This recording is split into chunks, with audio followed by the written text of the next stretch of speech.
தும்பறிவேல் அணி சேவல் என பாடும் பணியே பணியாய் அருள்வாய் தேடும் கயமா முகனை செருவில் சாடும் தனி யானை சகோதரனே.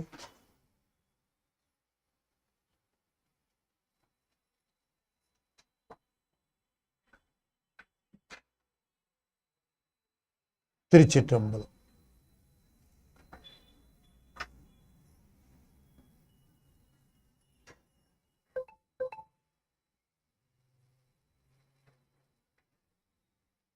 தென்னாடுடைய சிவனே போற்றி, என் நாட்டவர்க்கும் இறைவா போற்றி, ஏகம்பத்துரை அந்தாய் போற்றி, பாகம் மண்ணூர் ஆனாய் போற்றி, பராய்த்துறை மேவிய பரனே போற்றி, சிராப்பள்ளி மேவிய சிவனே போற்றி, அண்ணாமலை மன்னா போற்றி, கண்ணாரமுத கடலே போற்றி, காவாய் கனகத்திரளே போற்றி, கைலை மலையானே போற்றி போற்றி, வெற்றிவேல் முருகனுக்கு அரோகரா. திருச்சிற்றம்பலம்.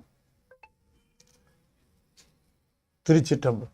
அண்ட சராசரங்களுக்கெல்லாம் அதிபதியாக விளங்கக்கூடிய முருகப்பெருமானுடைய ஒப்பற்ற பெருங்கருணையினாலே ஞானத்திரள் சார்பாக தாயுமானவர் அருளி செய்த பாயப்புலி என்கின்ற பாடல் பகுதியிலே நாம் தொடர்ந்து சிந்தித்து வருகின்ற பாங்கிலே மேலும் இன்றைய தினம் 2 பாடல்களை நாம் சிந்திப்பதற்கு திருவருள் கூட்டியிருக்கிறது. இந்த அற்புதமான ஞான வேள்வியை நமக்கு அருளி செய்கின்றார். நமக்கு தொடர்ந்து இந்த ஞான வேள்வியை நிகழ்த்துவதற்கு துபாய் ராமநாதன் அவர்கள் மிகுந்த ஒரு ஒத்துழைப்பு நல்கின்றார். அவருடைய நல்லாதரவிலே தான் இது தொடர்ந்து நிகழ்ந்து வருகிறது. இறைவன் உயிர்களுக்கு 2 விதமான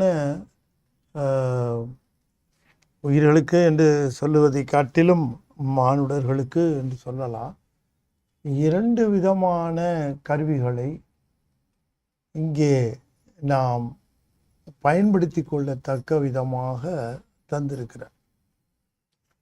2 விதமான கருவிகள் தந்திருக்கிறார். என்ன அப்படின்னு பார்க்கிற பொழுது, நம்ம இங்கே கொண்டு வந்து இந்த உயிரை இந்த பூமியில், இந்த பிரபஞ்சத்தில், இந்த உயிர் என்று சொல்லக்கூடிய இந்த அறிவு பொருளை, இந்த அறிவு பொருள் தன்னுடைய அறிவு இயங்காமல் இயங்குவதற்கு வாய்ப்பு இல்லாமல் தானே இயக்கிக் கொள்ளாமல் கிடக்கின்ற இந்த அறிவை ஓய்வு பெறுவதற்காக, இதற்கு உபகாரம் செய்வதற்காக இறைவன் அந்த உபகாரத்தை தன்னுடைய கருணையினால் செய்கிறான். அப்படி செய்கிற பொழுது 2 விதமான உபகாரங்கள் நமக்கு அருளி செய்திருக்கிறார். ஒரு விதமான உபகாரம் என்ன என்று கேட்டால், அது பொருள்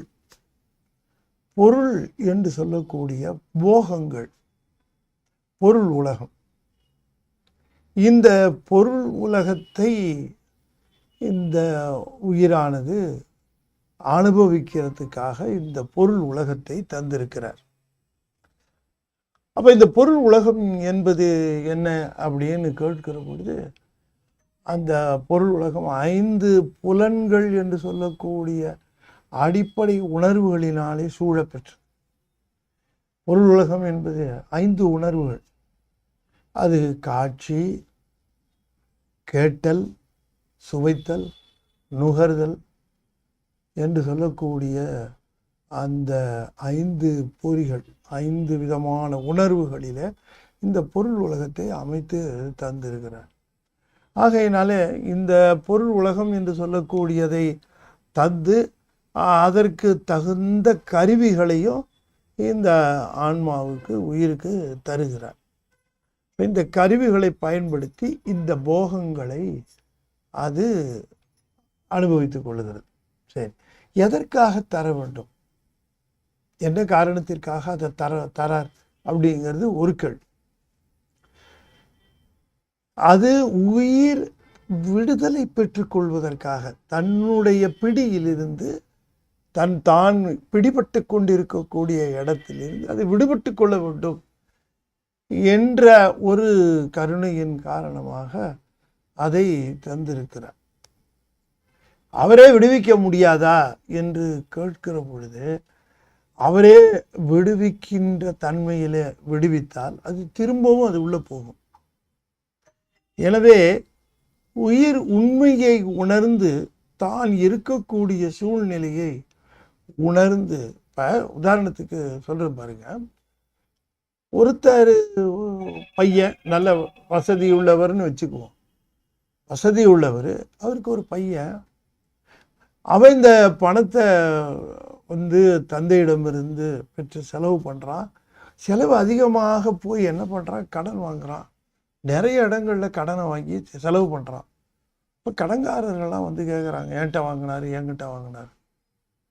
அப்போ அவர் என்ன செய்கிறார், இந்த கணக்கை எல்லாம் தீர்த்து வைக்கிறார். எல்லாத்துக்கும் கணக்கை தீர்த்து வைக்கிறார். தீர்த்து வச்சுட்டு, ஏன்டா அப்படி பண்ணுற, இந்த மாதிரி செய்யாத அப்படின்னு சொல்லுகிறார். கணக்கை தீர்த்து வச்சு அத்தோடு நிறுத்துறானா, திரும்ப ஃப்ரெஷ்ஷாக கணக்கு வாங்க, அடுத்த கணக்கு வாங்குறான். இப்போ இவர் அந்த செல்வந்தர் என்கிறவர், இப்போ அவர் வாங்கின கடனுக்கெல்லாம் நான் பொறுப்பு இல்லை, வாங்கின அவன் தான் பொறுப்பு. நீங்கள் அவனை சூட் பண்ணிக்கோங்க, கோர்ட்டில் போட்டுக்கோங்க, அவனை நீங்கள் பார்த்துக்கங்கன்னு சொல்லிட்டு விட்டுட்டாருன்னு வச்சுக்குவோம். இப்போ அவன் என்ன பண்ணுவான், அந்த கடன்காரர்களுடைய கொடுக்கக்கூடிய தொந்தரவுகள், அவர்கள் கொடுக்குற இம்சை, இதில் எல்லாம் கஷ்டப்பட்டு ரொம்ப ஒரு துர்பாகிய நிலைக்கு போனதுக்கு பிறகு தான் செய்த தவறை உணர்ந்து நிற்கிற பொழுது அவனை கூப்பிட்டு, நான் தீர்த்து வைக்கிறேன், ஆனால் அடுத்த தடவை இந்த மாதிரியெல்லாம் கூப்பிடுவேன்னு நினைக்காத என்று சொன்னால் அவன் அந்த பணத்தினுடைய மதிப்பை தெரிந்து கொள்வான். இப்படித்தான் இந்த கருவிகரணங்களை கொடுத்து, இந்த போகங்களை கொடுத்திருக்கிற பெருமான் இந்த கருவி கரணங்களை கொடுத்து அதை அனுபவித்து, அந்த நன்மை தீமைகளை அதை அனுபவித்து தான் வரணும்னு எதிர்பார்க்கிறாரே தவிர அவரே அப்படியே தூக்கி நீக்கிடுவார்னு சொல்ல முடியாது. அதை மாதிரி நீக்க மாட்டார். காரணம் என்னன்னு கேட்டால், ஆன்மா அனுபவத்திற்கு உரியது, அது திரும்பவும் அங்கே போயிடும். ஆகையினாலே ஆணவ மலம் என்று சொல்லக்கூடிய பீடிப்பிலிருந்து விடுவதற்காக, இந்த உபகாரத்தை செய்ய வேண்டும் என்பதற்காக, அதற்கு கிரியைகள், அதற்கு தொழில்கள் இதெல்லாம் நிகழ வேண்டும் என்பதற்காக, அதுக்கு உபகாரம் செஞ்சு, அது நல்லது கெட்டதெல்லாம் செஞ்சு, நல்லது கெட்டதை அனுபவித்து அது கண்டுபிடிக்குது. அப்போ இதுதான் ரைட்டு அப்படின்னு கண்டுபிடிச்சி அதில் ஸ்டிக் ஆன் பண்ணணும். இதுதான் இது. சைவ சித்தாந்தம் என்ன சொல்லுகிறது, உலக விஷயங்களில் உவர்ப்பு ஏற்படுகிற வரைக்கும் பிறவி தொடரும். உவர்ப்பு வருகிற வரைக்கும் பிறப்பு தொடர்ந்து வந்துக்கிட்டே தான் இருக்கும். அந்த ஒரு நிலையில் இந்த உயிரானது தன்னுடைய அந்த பிறவி பிணிப்பிலிருந்து விடுபடுவதற்காக இந்த பொருள் உலகம் என்று சொல்லக்கூடிய போக உலகத்தை தந்திருக்கிறார். 2 சொன்னேன் இல்லையா, 2 கொடுத்திருக்கிறார் உபகாரம். இது ஒரு உபகாரம்னா, இன்னொரு உபகாரம் சொல்லுலகம்னு. இந்த சொல்லுலகம் என்று சொல்லக்கூடியது சொற்கள், வார்த்தைகள், எழுத்துக்கள், ஒலிகள், தொடர்கள், மந்திரங்கள், பதங்கள், இது எல்லாம் சொல்லுலகம்தான். இந்த சொல்லுலகம் என்று சொல்லக்கூடிய ஒரு உலகத்தை படைத்திருக்கிறார். ஒலி உலகம்னே பேர் இதுக்கு. அப்போ இந்த ஒலி உலகத்தையும் படைத்து நமக்கு கொடுத்திருக்கிறார். இதுவும் ஒரு கருவி. அப்போ 2 கருவி தான் நம்ம உபயோகப்படுத்துகிறோம். ஒரு கருவி ஒளி உலகம் என்று சொல்லக்கூடிய பொருள் உலகம், ஒரு கருவி ஒலி உலகம் என்று சொல்லக்கூடிய சொல்லு. அப்போ இதில் இந்த பொருள் உலகம் என்று சொல்லக்கூடிய இந்த பொருள் உலகத்தை பயன்படுத்தி கொண்டு ஆன்மாவானது தன்னுடைய உடம்பை பயன்படுத்தி கொண்டு, கண்களை பயன்படுத்தி கொண்டு, கருவிகளை பயன்படுத்தி கொண்டு தான் எவ்வாறு இந்த பிணிப்பிலிருந்து விடுபடுவது என்று, ஓய்வு பெறுவது என்று அதற்கு முயற்சி செய்வது. 2வது, இந்த சொல்லுலகம் என்கிற ஒன்றை பயன்படுத்தி கொண்டு, சொல்லை பயன்படுத்தி, ஒலியை பயன்படுத்தி அதன் மூலமாக இந்த பிணிப்பிலிருந்து விடுபடுவது. அப்போ 2 விதமாக இந்த பிறவி பிணியிலிருந்து, இந்த துன்பத்திலிருந்து விடுபடுவதற்கான வழிவகைகளை வகுத்து வைத்திருக்கிறார். அப்படி கொடுத்தது தான் இந்த சொல்லுலகம் பொருளுலகம். இந்த சொல்லுலகம் என்று சொல்லுவதை சாமி கொடுத்தது சுத்தமாயே என்று சொல்லக்கூடிய பியூர் ஃபார்ம்.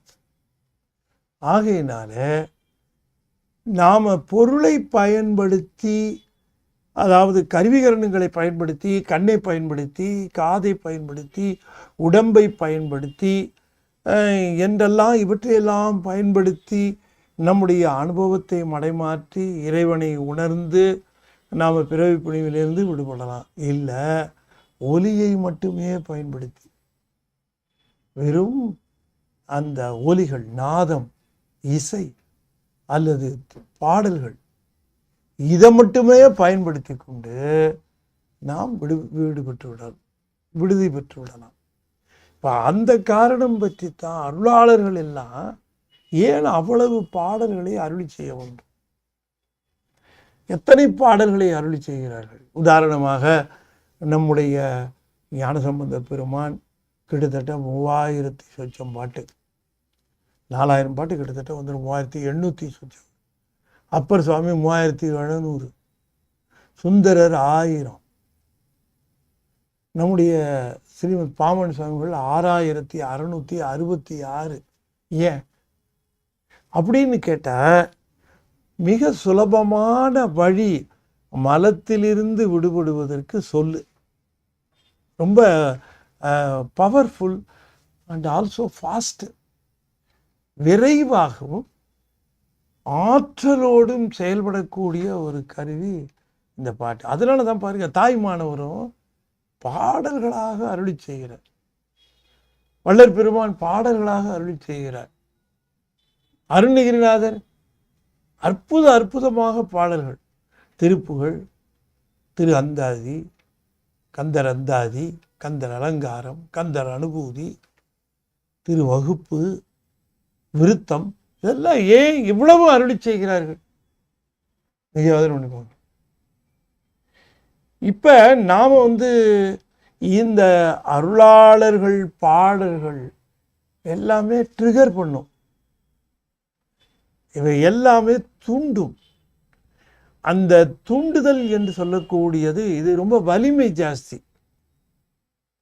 ஆகையினாலே இந்த வலிமை மிக்க பாடல்களை நாம் தினந்தோறும் இந்த பாடல்களை பாடுவதும் கேட்பதும், ஓதுவதும் ஓத கேட்பதும் என்று சொல்லக்கூடிய அந்த பாடல், அதுதான் சொன்னார். காதலாகி கசிந்து கண்ணீர் மல்கி ஓதுவார்,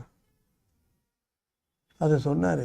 கடைசி செய்தி ஞானசம்பந்தர் அந்த செய்தியான்னு சொல்லிட்டு போகிறார். நான் சொல்கிறேன், தப்பாக நினச்சிக்காதீங்க. கடைசி செய்தியாக அவர் போகும்போது நிறையா கோயில் போங்க, நிறையா குளத்துல மூழ்குங்க, நிறையா வழிபாடு பண்ணுங்க, நிறையா பூஜை பண்ணுங்க, அதை சொல்லலை. நிறைய பாட்டு பாடுங்கன்னு. காதலாகி கசிந்து கண்ணீர் மல்கி ஓதுவார் தமை நன்னெறிக்கு உய்ப்பது. சரி, இதை சொல்ல வந்தார்ல, அதை சொல்ல வருகிறவர் என்ன ஒரு நிலையில் சொல்லுகிறார் பாரு. நன்னெறிக்கு உய்ப்பது இந்த பாடல்கள், இந்த அருளாளர்கள் திருச்சன்னதியின் முன்பாக, இறைவனுக்கு முன்பாக பாடிய இந்த பாடல்கள், அந்த பாடல்களை நீங்கள் கேளுங்கன்னு சொல்லலாம்ல. அவர் சொல்லுகிறார், வேதம் 4 மெய்ப்பொருளாவது. 4 வேதங்களினுடைய மெய்ப்பொருளை சாறு பிழிஞ்சு கொடுத்துட்டேன். வேதத்துக்கு எது கஷ்டப்படுறீங்க, இது போதும் அப்படிங்கிறார். அப்ப இந்த ஓதுவதும், அந்த ஓதுவதிலே இன்னும் சிறப்பு. ஓதுகின்ற பொழுது, பொழுதும் சரி, ஓதி முடிக்கின்ற பொழுதும் சரி, ஓத தொடங்குகிற பொழுதும் சரி, மந்திர உச்சாடனம் என்று சொல்லக்கூடிய ஒன்று மிக முக்கியம். 5 எழுத்தோ 6 எழுத்தோ அதனை உச்சாடனம் செய்தல், அதனை ஜெபித்தல், கணித்தல் என்றெல்லாம் அதற்கு ஒரே மந்திரம்தான். அதை சொல்லுகிறோமா அல்லது ஜெபிக்கிறோமா அல்லது கணிக்கிறோமா என்பதில் வேறுபாடு உண்டு. அதை குறிப்பிடுகிறார். ஓதுங்கள், ஓதிவிட்டு மந்திரத்தை நீங்கள் கணியுங்கள். வேதம் நான்கினும் மெய்ப்பொருளாவது. அடுத்து சொன்னார், நாதன் நாமம் நம சிவாயவே. நம சிவாயங்கிறவன் பக்தியும் ஞானமும் பரவிடும் மார்க்கம் எத்தனையோ வகை இருக்கினும் இகத்தில் முத்தி தந்து அனுதினம் முழு பலன் நல்கிட சத்தியமாவது சரவண பவவே. சாமி சொல்கிறாங்க, மாமன் சார், சரவண பவங்கிற மந்திரம், இவர் நமசிவாயங்க மந்திரம். யாரு மந்திரம், மூல மந்திரம் ஓதலிங்கிலை தன்மையினார். ஆகையினால இந்த வழிபாடு என்று சொல்லுகிற பொழுது பக்குவம் உடையவர்களுக்கு ரொம்ப நல்லா தெரியும். அது பாடல்கள் தான், அது பாடல்கள் தான். பாடல்களை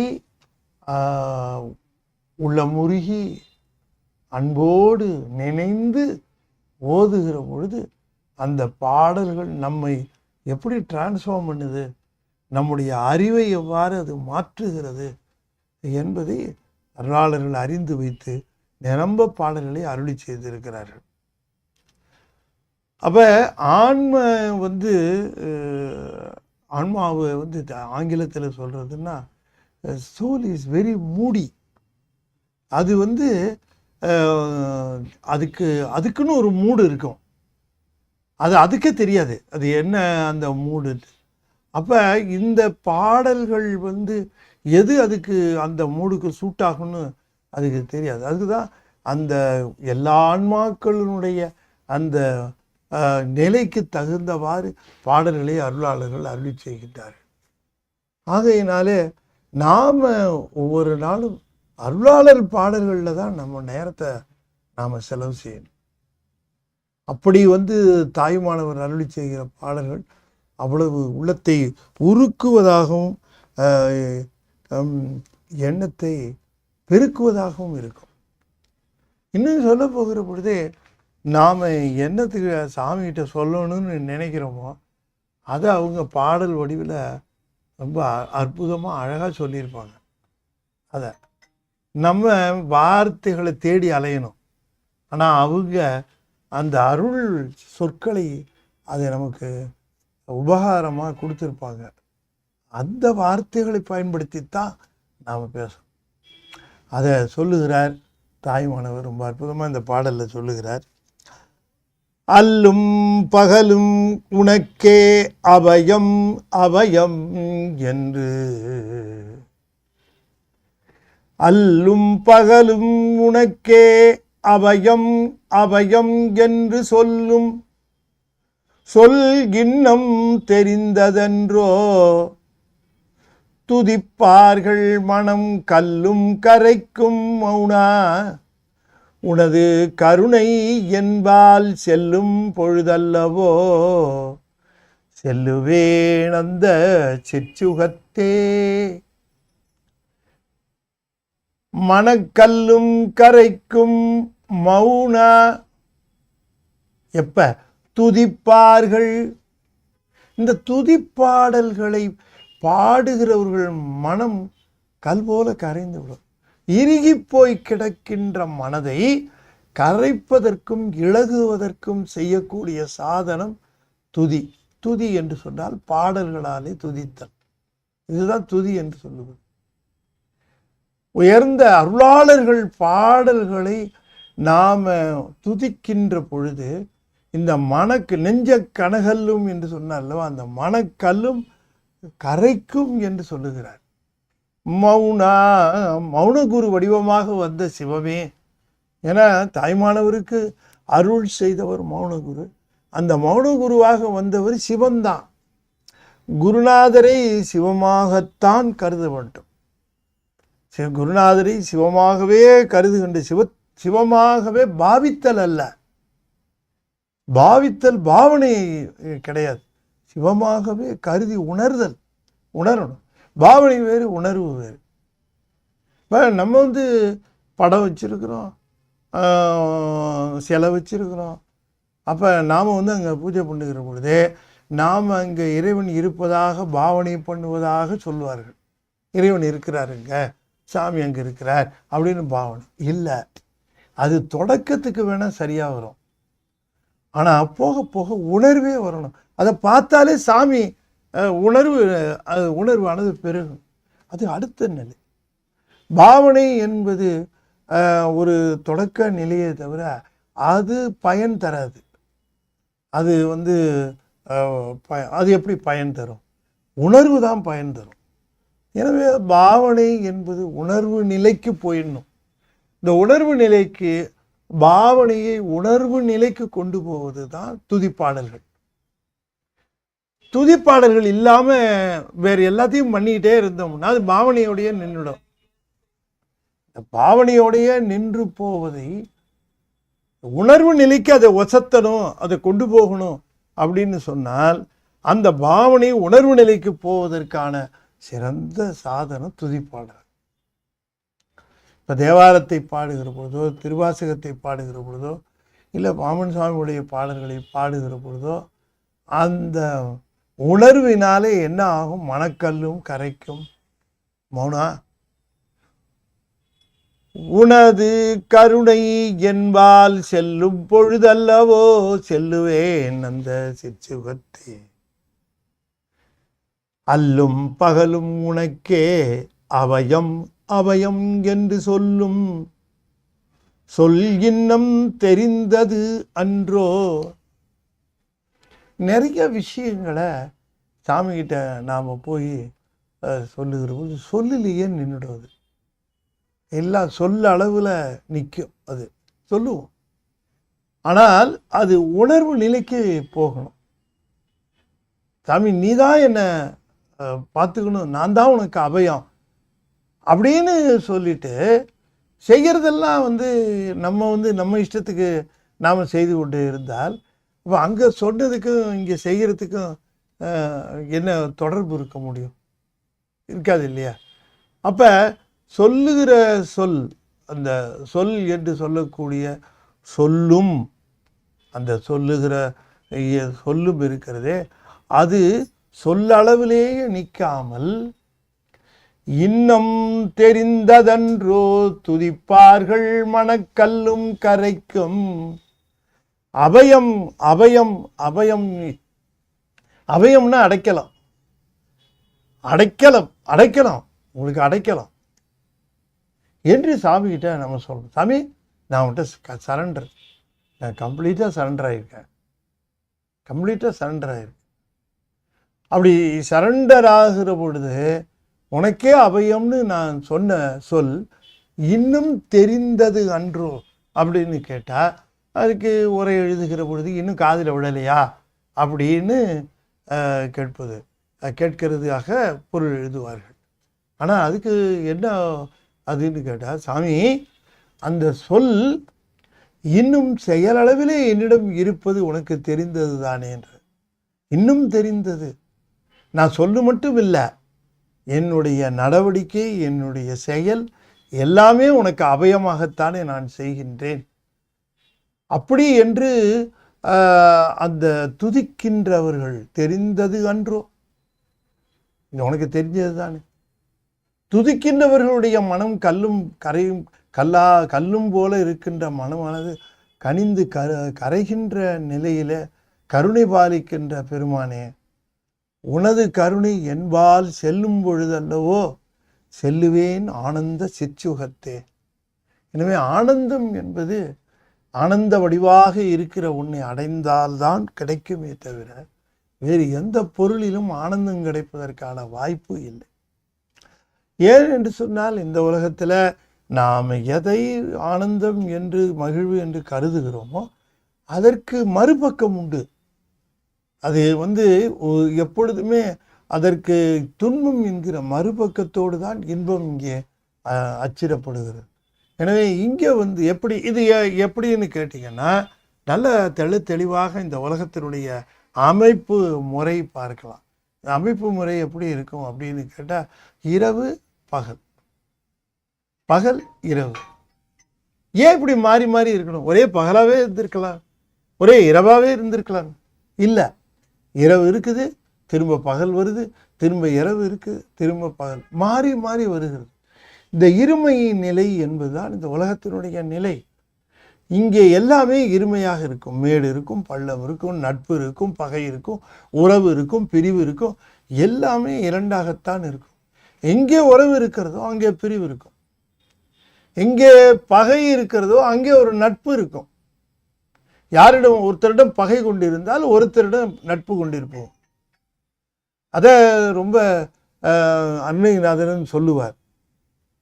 ஒருத்தருடன் உறவாகி ஒருத்தருடன் பகையாகி ஒருத்தர் தமை மிக நாடி என்று அதை சொல்லுகிறார். அப்போ ஒருத்தருடன் உறவாகி ஒருத்தருடன் பகையாகி, இந்த ஒருத்தட்ட உறவு ஒருத்தட்ட பகைங்கிற அந்த நிலையை மாற வேண்டும் என்று அருணகிரிநாதர் சொல்லுகிறார். ஒருத்தர் தமை மிக நாடி, ஒருத்தரையே நாடி நின்று ஒருத்தரை விரட்டி ஒருத்தரையே நம்பி இருத்தல். அந்த உலகத்தில் ஒருத்தரையே நம்பி இருக்க முடியாது. அந்த ஒருத்தரை நம்பி இருந்தால் அவர் நிலையில்லாதவராக இருக்கிற பட்சத்தில் நம்முடைய சார்பும் நிலையில்லாதவர். அதனால தான் வள்ளுவர் சொன்னார், சார்பு உணர்ந்து சார்பு கெடன்னார். சார்பு உணர்ந்து சார்பு கெடன்னார்.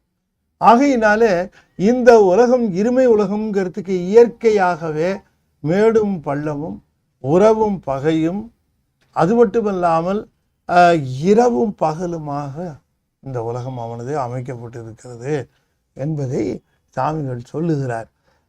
ஆகையினாலே இந்த இன்பத் துன்பம் எனக்கு வேண்டியதில்லை. ஏனென்றால் இந்த இன்பத்தை நான் பெறுகிறேன் என்று சொன்னால் துன்பத்தையும் பெற ஆயத்தமாக இருக்க வேண்டும். அந்த இன்ப துன்பம் வேண்டாம், துன்பம் கலவாத இன்பம். இந்த துன்பம் கலவாத இன்பம் இருக்கிறதே, அந்த இன்பம்தான் இன்பமே என்னாலும் துன்பம் இல்லை என்று சொன்ன அந்த இன்பம். அதைத்தான் சிற்சுகம் என்கிறார். சிற்சுகம் சுகம் என்று சொல்லுவதை சிற்சுகம் என்று சொல்ல.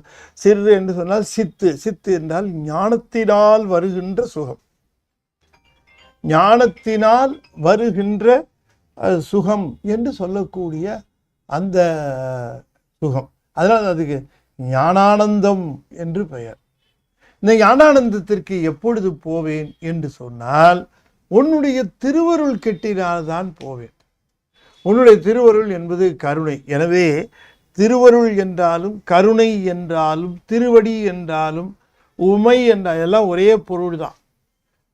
திருவருள் அது சுவாமிகிட்டேருந்து கருணையை பிரிக்க முடியாது. அதனால அம்மையப்பராக அவரை சொல்லுவோம். கருணை என்பது தேவி என்று சொல்வார்கள்.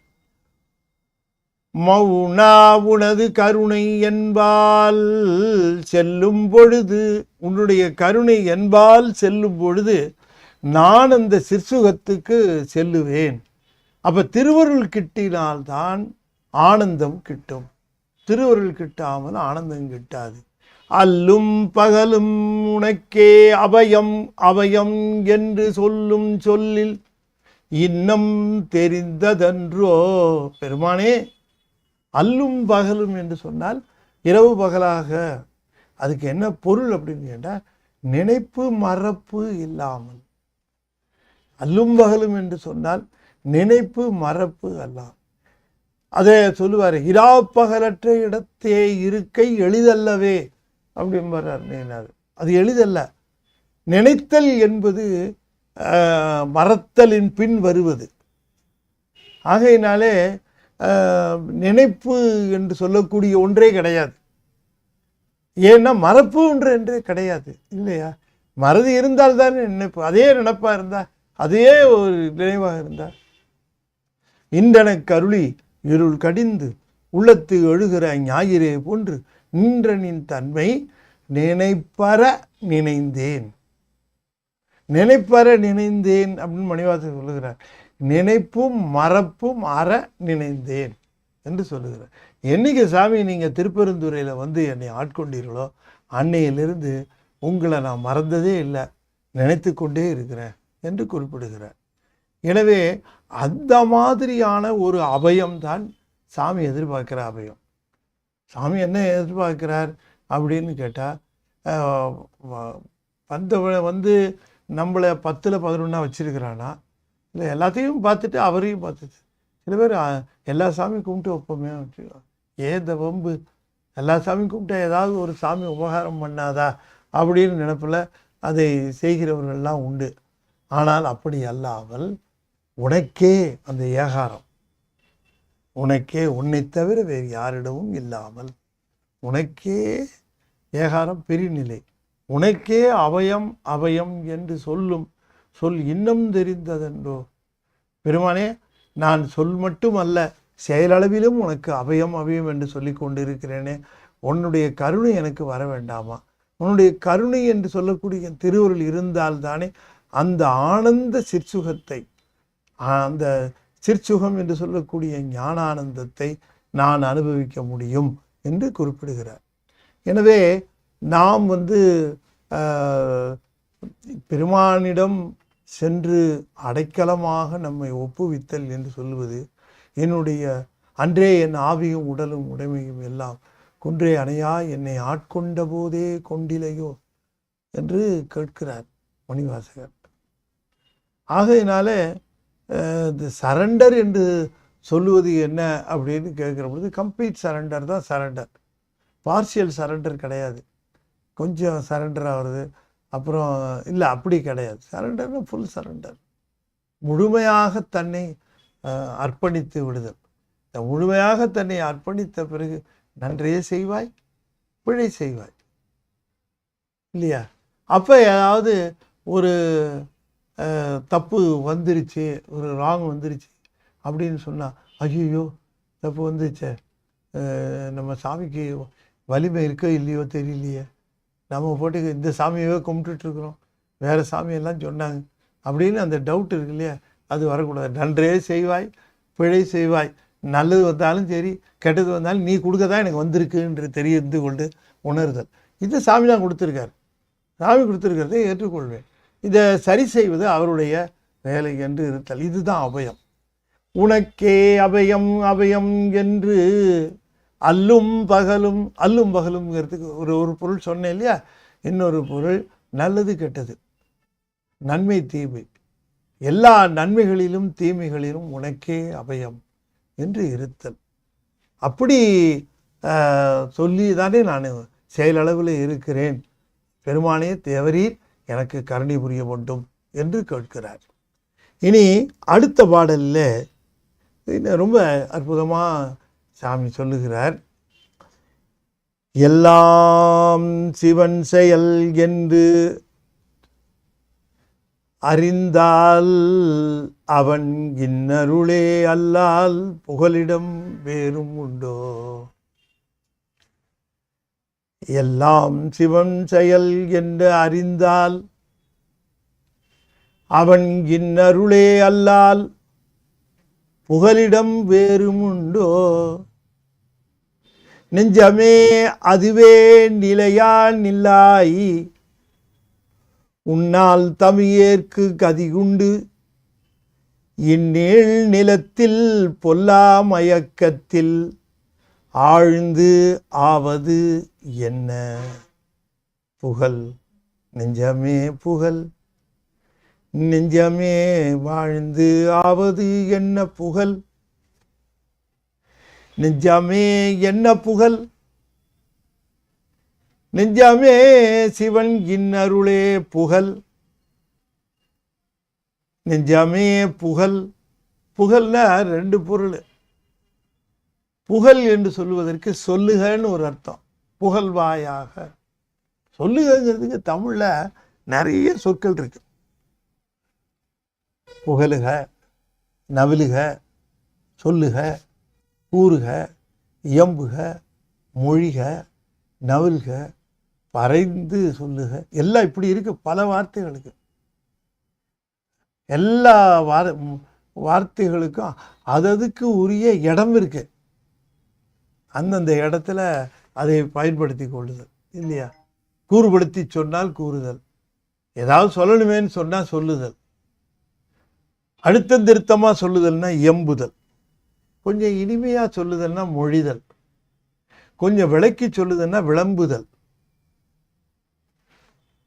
சென்று அவரிடம் அந்த புகழ்தல் என்று சொன்னால் அவருக்கு இதனை தெரிய வைத்து நன்மை பெற வேண்டும் என்கிற கருத்திலே அதை சொன்னால் புகழுதல். நவிலுதல் என்று சொன்னால் அவர் நம்மேல நயம் பாராட்ட வேண்டும் என்று சொல்லுதல் நவிலுதல்.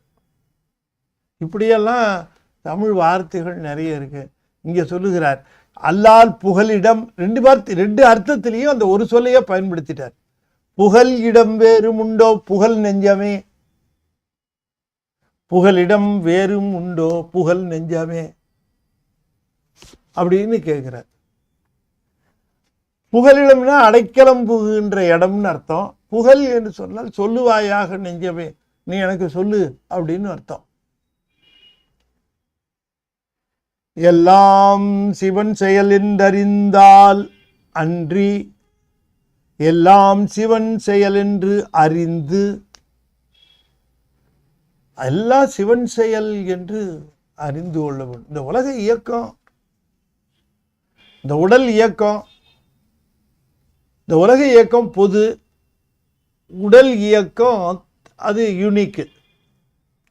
இது ரெண்டும் இன்டராக்ட் ஆகுது. உலகம் பொதுவாக தான் இயங்கும். சூரியன் வர்றது, மழை பெய்கிறது, கடல் இருக்கிறது, காத்தடிக்கிறது, அது பொது. ஆனால் ஒவ்வொரு இண்டிவிஜுவலும் அவங்க உடம்பை இயக்கி கொள்ளுகிறார்களே அது தனி, இது பொது. இந்த தனியும் இந்த பொதுவும் இன்டராக்ட் ஆகும், அதுதான் இயக்கம். அப்படி இருக்கக்கூடிய இந்த நிலையில இந்த போகம் என்று சொல்லக்கூடிய இந்த புவனம் இயங்குகிறது, இந்த உடம்பு இயங்குகிறது. இந்த இயக்கம் எவ்வாறு நிகழ்கிறது என்பதை நாம் ஆய்ந்து பார்க்க வேண்டாமா என்று கேட்கிறார். எல்லாம் சிவன் செயல், அப்படி அதுக்கு எங்கும் நிறைகின்ற பொருள் என்கிற ஒரு பாடல்ல அற்புதமாக தாய்மானவர் ஒரு பாடலில் சொல்லுகிறார். அது எங்கும் நிறைகின்ற பொருள் என்பதில் சொல்லுகிறார். அவன் அன்றி ஓர் அணுவும் அசையாது எனும் பெரிய ஆப்தர் மொழி ஒன்று கண்டால், அந்த மொழியை மட்டும் நாம் தெளிவாக புரிந்து கொண்டால், அதை உணர்ந்து கொண்டால், அவனன்றி ஓரணுவும் அசையாது எனும் பெரிய ஆப்தர் மொழி ஒன்று கண்டால், அறிவாவது ஏது சில அறியாமை ஏது இவை அறிந்தார்கள் ஆர் அறியார்கள் ஆர் மௌனமோடு இருந்தார் என்போல் உடம்பலாம் வாயாய்ப்பிதற்றும் அவரார். மௌனமோடு இருந்தது ஆர் என்போல் உடம்பலாம் வாயாய்ப்பிதற்றுவார் ஆர். மனதெனவும் ஒரு மாயை எங்கே இருந்து வரும் வன்மையோடு இரக்கம் எங்கே. புவனம் படைப்பது என் கர்த்தவியம் எவ்விடம் பூதபேதங்கள் எவ்விடம் பொய் மெய் இதம் அகிதமே வரு நன்மையோடு தீமை பொறை பொறாமையும் எவ்விடம். எவர் சிறியவர் எவர் பெரியவர் எவர் உறவு எவர் பகைஞர் யாதும் குணை அன்றி உண்டோ. இவர் சொன்னார் பாருங்க, அத்தனையும் நீ கொடுக்கிறது தான்ட்டார். நீதி இல்லாமல் உனக்கு தெரியாமல் எதுவும் கிடையாது. எனக்கு வருகிற உறவு எனக்கு வருகிற பகை உனக்கு தெரியாமல் எப்படி வரும்? இவெல்லாம் உறவாக வச்சுக்கோ, இவனையெல்லாம் பகையாக வச்சுக்கோன்னு கொடுத்துருவேன். எதுக்கு அவன் பகைமை கொள்ளுகிறான்னு சில சமயம் புரியாமல் போயிடும். இது உறவு, இது பகை. நீ இது உறவாக கொடுத்திருக்கிறியா இல்லை பகையாக கொடுத்திருக்கிறியான்னு தெரியாமையே கொடுக்கறது உண்டு. கூடவே இருக்கும், உறவா பகையான்னு தெரியாது. கொஞ்ச கால உறவாக இருந்து பகையாக மாறுறது உண்டு. கொஞ்ச காலம் பகையாக இருந்து உறவாக மாறுறதும் உண்டு. நான் சொல்கிறது உங்களுக்கு வேடிக்கையாக இருக்கும். நானும் ஒரு ஜட்ஜிகிட்ட பேசிட்டு இருந்தேன். அவர் சொன்னார், இங்கே கோர்ட்டில் இருக்கக்கூடிய வழக்குகளில் 79% கிட்டத்தட்ட 80ன்னு வச்சுக்கோங்க, 80% அப்பா புள்ள பேரில் போட்டது, புள்ள அப்பா பேரில் போட்டது, அண்ணன் தம்பி பேரில் போட்டது, தம்பி அண்ணன் பேரில் போட்டது, அக்கா தங்கச்சி பேரில் போட்டது, தங்கச்சி அண்ணன் பேரில் போட்டது, அம்மா புள்ள பேரில் போட்டது, புள்ள அம்மா பேர், இந்த வழக்குகள் தான் இருக்குன்னார். நீங்கள் என்ன சொல்கிறீங்க? 80% வழக்குகள் இப்படித்தான் இருக்குங்கிற. அப்போ 6 உறவு 6 பகைஞர். அப்போ பகைக்கிற எங்கேருந்து பாகிஸ்தான்லேருந்து தான் கூப்பிட்டு வருவார் நமக்கு? சைனா பார்டர்லேருந்து 2 பகைவர்கள் இருக்கா கூட்டிகிட்டு வரணும் அப்படின்னா நாமே சோறு போட்டு வளர்த்துருப்போம். அந்த பகை அது கூடவே வளர்த்துக்கிட்டு வரும். அது பகைன்னே தெரியாமல் வளர்ந்து கடைசியில் ஒரு நாள் பாயிண்ட் பண்ணுவார், இதுதான் உன் பகை. சாமி கூடவே வச்சுருந்தீங்களே சாமி, சாப்பாடெல்லாம் நான் தானே போட்டேன் சார், நீ தான் போடணும் அப்படின்னு சொல்லுகிற. அதை கேட்குறார், எவர் பகைவர் எவர் உறவு? யாதும் உன்னையன்றி உண்டோ? உன்னை தவிர வேற யாராவது உன்னை இல்லாமல் இந்த உறவு வருமா? அப்பர் சாமி ரொம்ப அற்புதமாக சொல்லுவார், ஆட்டுவித்தால் ஆரொருவர் ஆடாதாரே, ஆட்டுவித்தால் ஆரொருவர் ஆடாதாரே, அடக்குவித்தால் ஆரொருவர் அடங்காதாரே, ஆட்டுவித்தால் ஆரொருவர் ஆடாதாரே, ஓட்டுவித்தால் ஆரொருவர் ஓடாதாரே, உருகுவித்தால் ஆரொருவர் உருகாதாரே. அவனன்று ஓரனும் அசையாது. பாட்டுவித்தால் ஆரொருவர் பாடாதாரே, பணிவித்தால் ஆரொருவர் பணியாதாரே, காட்டுவித்தால் ஆரொருவர் காணாதாரே, காண்பாரார் கண்ணுதலாய் காட்டாய் காலே, ஆட்டுவித்தால் ஆரொருவர் ஆடாதாரே. எப்படி பிறப்புக்கு வருது? இதுவா முனைஞ்சு நின்று இந்த உலகத்தில் பிறக்கணும், இன்னாருக்கு மகனா, இன்னாருக்கு மகளா, இன்னாருக்கு அண்ணனா, இன்னாருக்கு தம்பியா நான் பிறக்கணும் அப்படின்ட்டு வருது. தூக்கி பிடிச்சி போட்டு ஒரு கருவுல பூர வச்சு அதை ஆட்டத்தை ஆரம்பித்து வைக்கிறார். ஆட்டுவித்தால் என்று சொல்லுவதே தோற்றுவித்தும் இயக்குவித்தும் செய்கின்றவர். எல்லா உயிர்களையும் இல்லாட்டி அதுக்கு ஒரு சக்தியும் கிடையாது. உயிருக்கு ஒரு ஆற்றலும் கிடையாது. ஒரு அணுவை கூட இங்கேருந்து ஒரு தூசை கூட துரும்ப கூட தள்ளி வைக்க முடியாது. அதுக்கு ஆற்றல் கிடையாது, அறிவு இருக்கு. அதுக்கு ஆற்றலை கொடுத்தால் இயங்கும். ஆனால் அதுக்கு அறிவு இருக்கே தவிர ஆற்றல் கிடையாது. ஆற்றல் கொடுத்தா அது இயங்கும். அதே பாருங்க, மலத்துக்கு அறிவு கிடையாது, ஆற்றல் உண்டு. இதுக்கு அறிவு இருக்கு, ஆற்றல் கிடையாது. அதுக்கு ஆற்றல் உண்டு, அறிவு கிடையாது. பலத்திற்கு அறிவு கிடையாது. மாயை என்று சொன்னால் கூட மாயாசக்தி ஜடசக்தி, ஆணவ மலம் ஜடசக்தி, கண்ம மலம் ஜடசக்தி, எல்லாம் ஜடம். ஆற்றல் ஆணவ மலத்துக்கு சொல்லணாத ஆற்றல், அந்த ஆற்றல். ஆனால் உயிருக்கு ஆற்றல்ங்கிறது துளி கூட கிடையாது. அந்த உடம்புக்குள்ளே அதை தருவித்து அதற்கு அந்த பிரணவ ஆற்றலை தருகிறார். அந்த ஆற்றலை உள்ளே இருந்து அது கொடுத்துக்கிட்டு இருக்கிற வரைக்கும் அது ஆடும். அப்ப அந்த இந்த ஆற்றலை இன்னும் நீங்க புரிஞ்சுக்கணும்னு சொன்னா, அந்த கன்வர்ஷன். இப்ப நீங்க நம்ம சாப்பிட்றோம் அதனால ஆற்றல் இருக்குன்னு நிறைய பேர் தப்பா நினைப்பாங்க. அது என்ன நீங்க அடிப்படையா பார்க்கணும். சாப்பிட்ற சாப்பாடு நீங்கள் டைரெக்டாக ஒரு உயிருக்கு ஆற்றலை கொடுத்துருமா உடம்புக்கு? அது முழுக்க கன்வெர்ட் ஆகுது எனர்ஜியாக. எப்படி ஆகுது கன்வர்ஷன்? அந்த எனர்ஜி கன்வர்ஷன் எப்படி நடக்குது? இப்போ இந்த ஃபுட்டை வச்சு எனர்ஜி கன்வர்ஷன் பண்ணணும்னு பண்ணி பார்த்தாங்க, ஃபெயில் ஆயிடுச்சு. எனர்ஜி கன்வர்ஷன் அதை உணவை மட்டும் வச்சு சாம்பார் சாதம், தயிர் சாதம், காய்கறி இதெல்லாம் வச்சு அப்படியே ஒரு எனர்ஜியாக அதை பண்ண முடியல, எனர்ஜியாக. ஆனால் அத்தனையும் உள்ளே போனதுக்கு பிறகு அது ஒரு எனர்ஜி கன்வர்ஷன் நடக்குது. எப்படி நடக்குது எனர்ஜி கன்வர்ஷன்? அதுதான் அடிப்படையாக தெரிந்து கொள்ள வேண்டும். இன்னும் ஆழமாக சொல்லணும்னா உயிரோட இயக்கத்திற்கு இந்த சிவன்தான் அந்த இயக்கம், அந்த ஆற்றல், அந்த நிலைத்தல், இது ரெண்டும். அதை தான் ஆட்டுவித்தால் ஆரொருவர் ஆடாதார், ஆட்டுவித்தால் ஆரொருவர் ஆடாதாரே, அடக்குவித்தால் ஆரொருவர் அடங்காத. இவ்வளவு தூரம் ஆட்டம் போட்டுக்கிட்டு தெரிஞ்சுக்கிட்டு கூச்சிட்டு இருக்கிறான். டக்குன்னு ஒரு நாள் நைட்டு ஏதோ மயக்கம் வருது, கீழே விழுந்தா. இவ்வளோ அலைஞ்சிக்கிட்டு இருந்தால் எங்கே என்ன ஆஸ்பத்திரியில் இருக்கார் சார் அப்படிங்கிறாங்க. டக்குன்னு அடங்கிடுச்சு. இன்னும் இவ்வளோ இதாக இருப்பார் சார், ஆக்டிவாக இருப்பார் சார், அங்கே போவார் இங்கே போவார், இப்போ அடங்கியிருக்கார் சார். அடங்குவித்தார் அவரவர் வினைகளை ஊட்டி அந்த நிலையை செய்கிறவர் பெருமான். கடைசியில் ஒரு நாள் ஓட்டுவித்தால் ஆரொருவர் ஓடாதாரே, ஓட்டிடுவார் இங்கிருந்து. அதுதான் இது ஒடுக்கம், சம்ஹாரம்.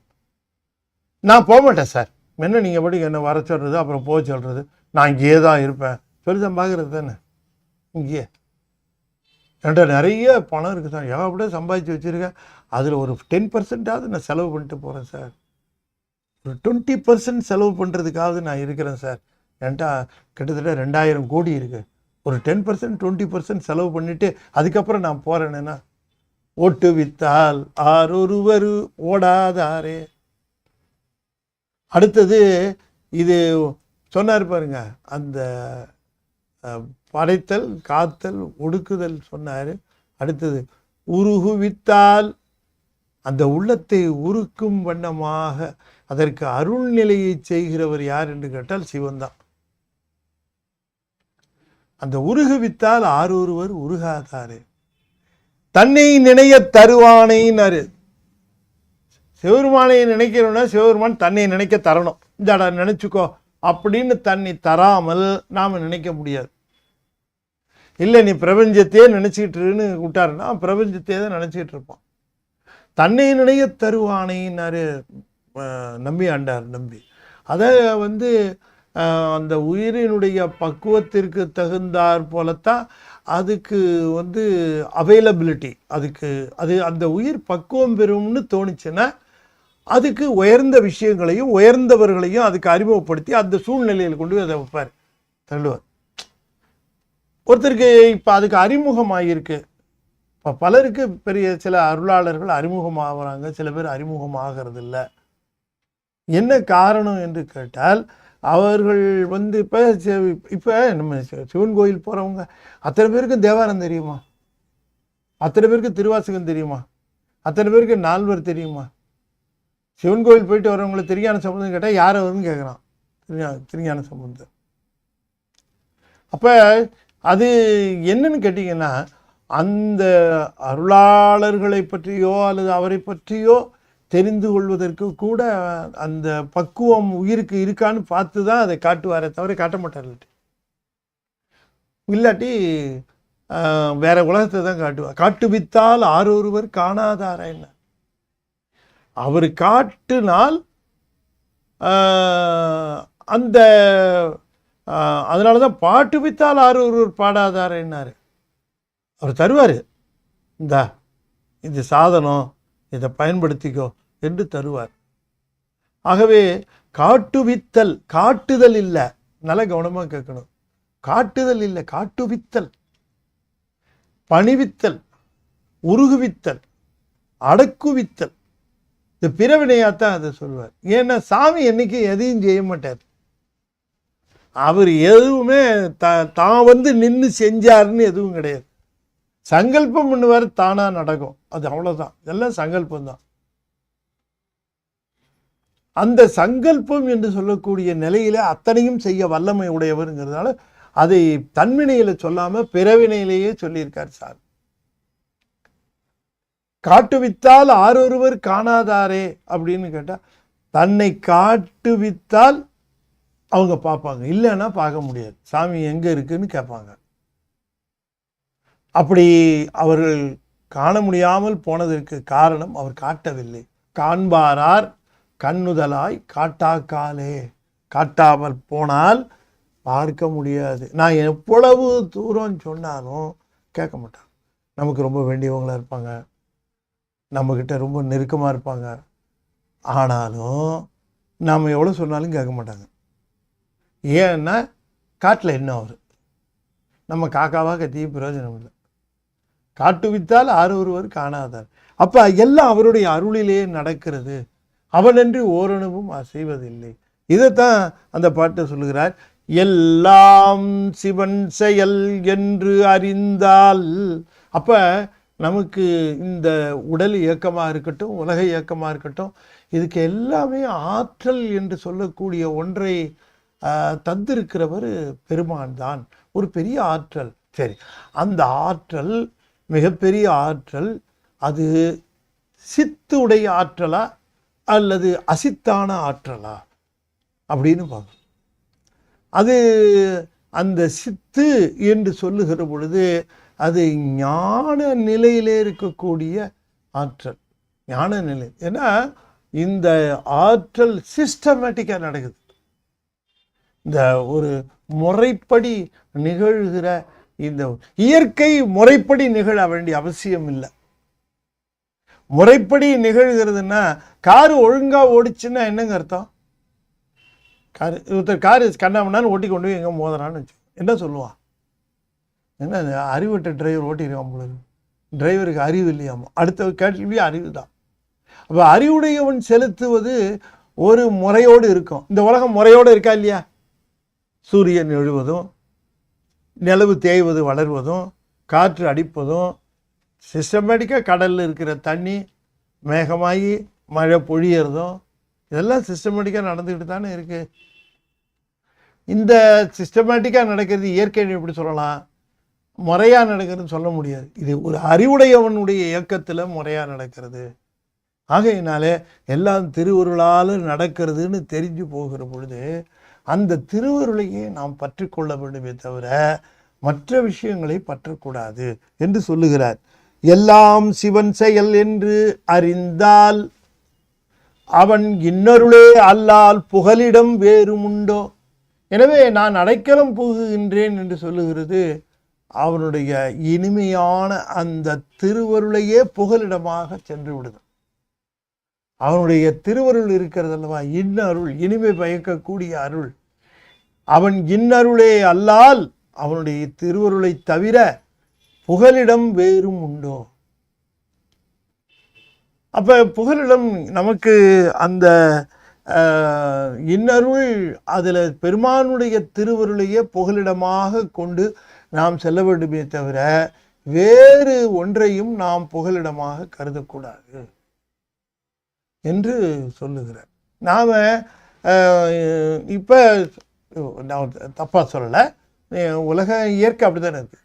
நிறைய பேர் எனக்கு என்னங்க புகலிடம், வயசாச்சுன்னா என் பிள்ளைகிட்ட தான் போகணும், எனக்கு என்னங்க போகணும், ஏதாச்சுன்னா என் மகக்கிட்ட தான் போகணும். ஏதோ எனக்கு அவங்க செய்கிற சாப்பாடில் கொஞ்சம் போட மாட்டாங்களா, எனக்கு துணிமணி கொடுக்க மாட்டாங்களா, ஏன்னா மகனுக்கும் மகளுக்கும் நம்ம வந்து எவ்வளோ செஞ்சுருக்கோம், அவங்க நம்மளை கவனிச்சுப்பாங்க. ஏதோ நம்ம வயசான காலத்தில் யாரை நம்பி போகிறது, எங்கே நம்பி போகிறது, நான் அவங்கள தான் நம்பி ஆகணும் அப்படின்னு நினைந்து அந்த குழந்தைகளை பார்க்கிற பொழுது ஒரு எதிர்பார்ப்பை மனதிற்குள்ளே எல்லா தாய் தந்தையரும் வளர்த்து கொள்ளுகிறார்கள். வளர்க்குறது இயற்கை தானே அவர்களுக்கு, இது உலக நடை தானே, உலக இயற்கை தானே. இதில் இன்னும் 2-3 பிள்ளை வச்சுருக்கவங்களுக்கெல்லாம் இன்னும் ரொம்ப அதிக நம்பிக்கை இருக்கும். என்ன பசங்க இருக்கிறாங்க, நமக்கு என்ன கவலை. ஒவ்வொரு பையன் வீட்லேயும் 3 மாதம் இருந்தனால சரியாக போச்சு நான் சொன்ன ஆள்லாம் உண்டு. ஒரு பையன் வீட்டில் 3 மாதம் 4 மாதம் இருந்தால் ஒரு வருஷமே ஓடிடுங்க எனக்கு அப்படின்னு.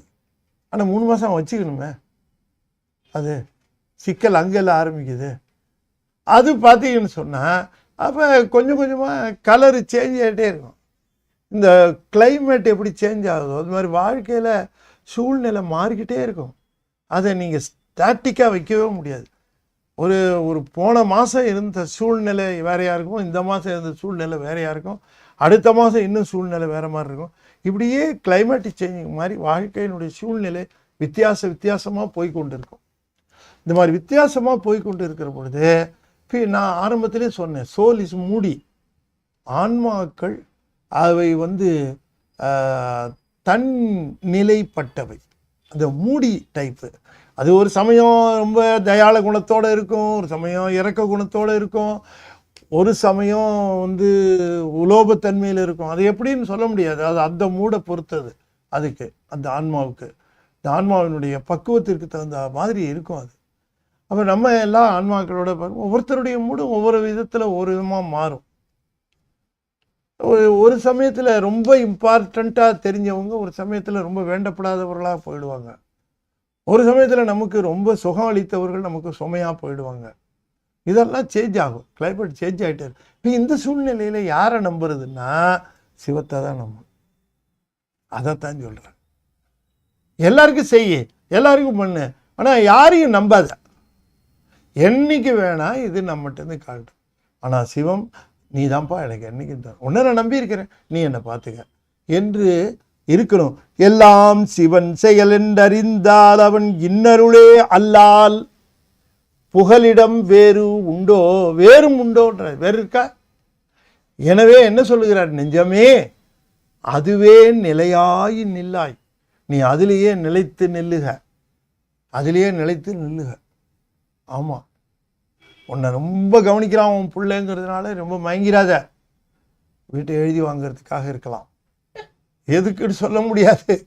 ரொம்ப கவனிக்கிறது மகன் நீ நினைக்காத, அதுக்கு ஏதாவது ஒரு உள்ளர்த்தம் இருக்கும். ஆகையினால நீ அதெல்லாம் நிலைன்னு நினைக்காத. எது நிலைன்னு நினைக்கணும் தெரியுமா? இன்னருளே புகழ், இன்னருளே புகலிடம் என்று நீ நினைப்பாயாக. இன்னருளே அல்லால் புகலிடம் வேறும் உண்டோ, அதுவே நிலையா நில்லாய். இது யாருக்கு சொல்றாரு?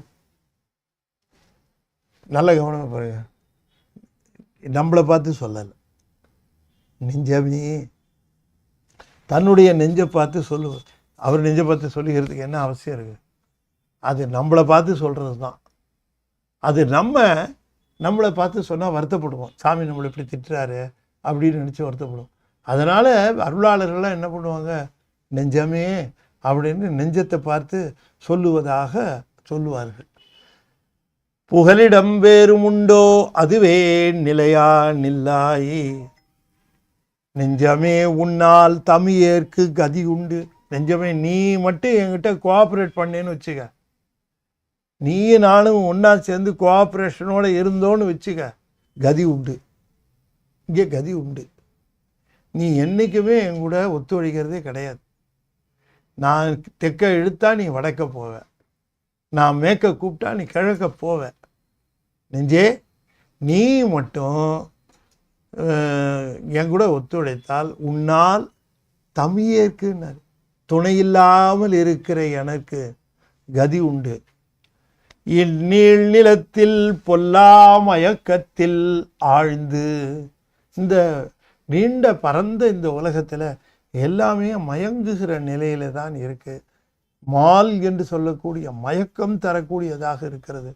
இந்த பொல்லா மயக்கத்தில் ஆழ்ந்து, இதிலேயே தோய்ந்து நின்று ஆவது என்ன? பிறப்பு தான்.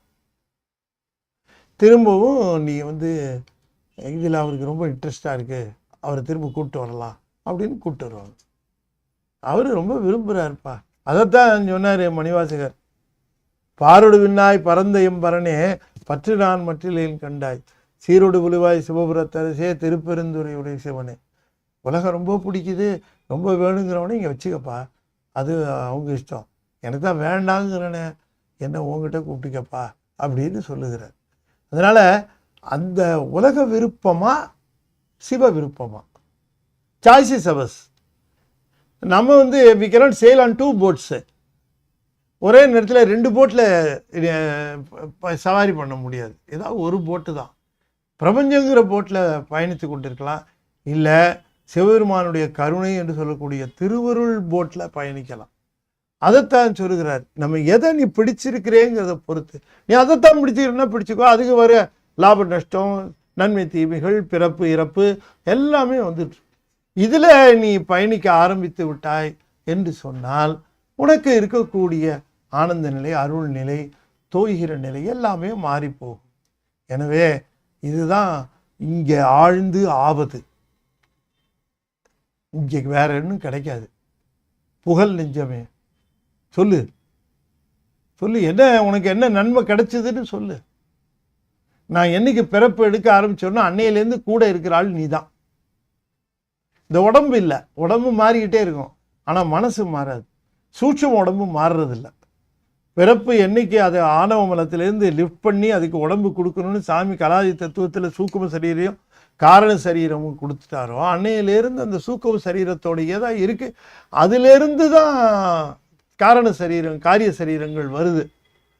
அப்போ அந்த சூக்கும சரீரங்கிறது மனம், புத்தி, அகங்காரம், 5 புலன்கள். அதனால் மனம் அங்கே இருக்குது. எல்லா பிறப்பிலேயும் இந்த மனம் நம்ம கூடவே வந்திருக்கு. அதனால தான் அதை லேசில் வளைக்க முடியல. ஆகையினால நெஞ்சமே, உன்னால் எனக்கு கதி உண்டு. இந்த பொல்லா மயக்கத்தில் பொல்லாத உலகம், இந்த பொல்லா மயக்கம்னார். பொல்லா மயக்கத்தில் ஆழ்ந்து ஆவது என்ன? வேண்டாம், இதில் ஆழ்ந்து ஆவது ஒன்றுமில்லை. நாம் திருவருளில் வாழ்ந்து பெற வேண்டியது நிறைய இருக்கிறது. எனவே நாம் திருவருளே கதியாக எல்லாம் சிவம் செயலே என்று அறிந்து இன்னருளே புகலிடமாக வாழ்வோம் என்று சொல்லி இந்த பாடலை நிறைவு செய்கிறார் என்று சொல்லி, இந்த 2 பாடல்களும் நமக்கு தெளிவாக சொல்லுவது சிவத்திடம் முழுமையாக அடைக்கலப்படுவது, அவரையே அடைக்கலமாக கொள்ளுவது, நாம் அவரை தோத்திரங்களினாலே அவரை துதிப்பது, அந்த உள்ளமானது உருகும் நிலையிலேயே அதனை நாம் வைத்து கொள்வது, கருணை உடையதாக அந்த உள்ளத்தை வைத்து கொள்வது, அதற்கு இந்த துதி பாடல்கள் மிகவும் முக்கியம். எனவே நமக்கு இருக்கக்கூடிய புகலிடம் நம்முடைய சிவபெருமானுடைய கருணை என்று சொல்லி இந்த 2 பாடல்களையும் அவர் சொல்லுகிறார் என்று சொல்லி, இந்த அற்புதமான ஞான வேள்வியை நமக்கு துபாய் ராமநாதன் அவர்கள் இங்கே நமக்கு நல்ல ஆதரவு தந்திருக்கிறார். அவரும் அவருடைய குடும்பத்தாரும் எல்லா விதமான நலன்கள், நிறைய நல்ல விஷயங்களை கேட்டுக்கொண்டே இருக்கணும். அது ஒரு நாளைக்கு இந்த செவியில் நல்ல விஷயங்கள், நல்ல பாடல்கள், அருளாளர்கள் செய்திகள், அருளாளர்கள் இதை பற்றி கேட்டுக்கொண்டே இருக்க வேண்டும். அதுதான் தவம். தவம் தனியாக வேற ஒன்றும் கிடையாது. அந்த தவத்தை நீங்களெல்லாம் செய்கின்றீர்கள். உங்களுக்கு தாய்மானவருடைய குருவர்களும் சிவபெருமானுடைய திருவருளும் உங்களுக்கு நிறைந்து விளங்குவதாக என்று சொல்லி இந்த அளவிலே நிறைவு செய்து மீண்டும் அடுத்த வாரம் நம்ம பார்க்கலாம். நாளைய தினம் சென்னை ஐசிஎஃப்ல திருவாசகர் தொடர் திருச்சலகம் பார்த்து கொண்டு இருக்கிறோம். முடிந்த அன்பர்கள் நேரில் கலந்து கொள்ளலாம் என்று சொல்லி, நம்முடைய ஞானத்திரள் மிக அற்புதமாக குழந்தைகளுக்காகவே ஞான குழந்தை என்கிற ஆங்கில புத்தகம் வெளியிட்டிருக்கிறது. அது ஆங்கிலத்தில் இருப்பதனால குழந்தைகளுக்கு ஆங்கில ஞானம், அதே நேரத்தில் ஞானசம்பந்தருடைய ஞானம், அதே சமயத்தில் அந்த குழந்தைங்க செல்ல தீண்டுறதுக்கு நோண்டுறதுக்கு விடாமல் இந்த புத்தகத்தை கையில் கொடுத்தீங்கன்னா they will be busy with the book. இப்போ க்ரியேட்டிவாக இருக்கும். அது இப்போ மேலை நாடுகளில் நம்ம புத்தகம் நல்லா போகுது. இந்த புத்தகம் எவ்வளோ வேணால் கொடுக்க வாங்கிக்கிறேங்கிறாங்க மேலை நாடுகளில். இப்போ சமீபத்தில் அடியன் அமெரிக்கா போயிட்டு வந்தேன். அப்போ இந்த புத்தகம் எடுத்துகிட்டு போன புத்தகங்கள் அத்தனையும் அவர்கள் பெற்றுக்கொண்டார்கள். அது நல்ல ஒரு அருமையான எஃபெக்ட் இருக்குது அப்படிங்கிறாங்க. நீங்களும் உங்கள் குழந்தைங்களுக்கு பரிசாக வாங்கிட்டாங்க. வேறு எந்த குழந்தைக்காவது பர்த்டே ப்ரெசண்ட்டுன்னா இந்த புத்தகத்தை பரிசு கொடுங்க. நம்முடைய திருமுறை பரவும், சைவம் பரவும், திருநீற்று நெறி பரவும். ஞானத்திரள் பத்திரிகைக்கு உங்களுடைய நல்ல ஆதரவு தர வேண்டும். ஞானத்திரள் பத்திரிகையை உங்களால் முடிந்தவர்களுக்கு நீங்கள் அதை அறிமுகப்படுத்துங்கள். ஞானத்திரள் பத்திரிகை வாங்குறீங்களான்னு கேளுங்க, ஒன்றும் தப்பு கிடையாது. அவர்களுக்கு நீங்கள் ஒரு சப்ஸ்கிரிப்ஷன் போட்டால் கூட வருஷத்துக்கே 250 ரூபா தான். ஆனால் அவர்களை நீங்கள் திருமுறையிலே நீங்கள் அதை அவர்களை அறிமுகப்படுத்தினீர்கள் என்று சொன்னால் அதில் திருப்புகளுக்கு விளக்க வர வருது, ஸ்ரீமத் பாமன் சுவாமிகளுடைய பாடல்களுக்கு விளக்க வர, அவர்கள் செய்திகள் இதெல்லாம் வருகிறது. இப்படி ஒரு நூல், சைவ நூல் மாதம் நமக்கு கொண்டு இருக்கிறது, பிரபலமாக இருக்கிறது, வெளிநாடுகளுக்கு போகுது. நீங்களும் உங்களுடைய உறவினர்கள், நண்பர்கள் எல்லோருக்கும் அதை அறிமுகப்படுத்த வேண்டும் என்று கேட்டுக்கொண்டு, அதில் வர கட்டுரைகளுக்கு உங்களால் முடியுமானால் ஸ்பான்சர் பண்ணலாம், நல்ல ஆதரவு தரலாம் என்றும் சொல்லி இந்த அளவில் நிறைவு செய்யும் முகமாக 5 எழுத்து 5 முறை ஓதுவேன். அன்பர்கள் தொடர்ந்து ஓத வேண்டும் என்று திருவடி பணிந்து வேண்டிக் கொள்கின்றேன். ஓ நம சிவாய, ஓ நம சிவாய, ஓ நம சிவாய, ஓ நம சிவாய, ஓ நம சிவாய. திருச்சிற்றம்பலம். தென்னாடுடைய சிவனையை போற்றி, என் நாட்டவர்க்கும் இறைவா போற்றி. வெற்றிவேல் முருகனுக்கு அரோகரா. திருச்சிற்றம்பலம்.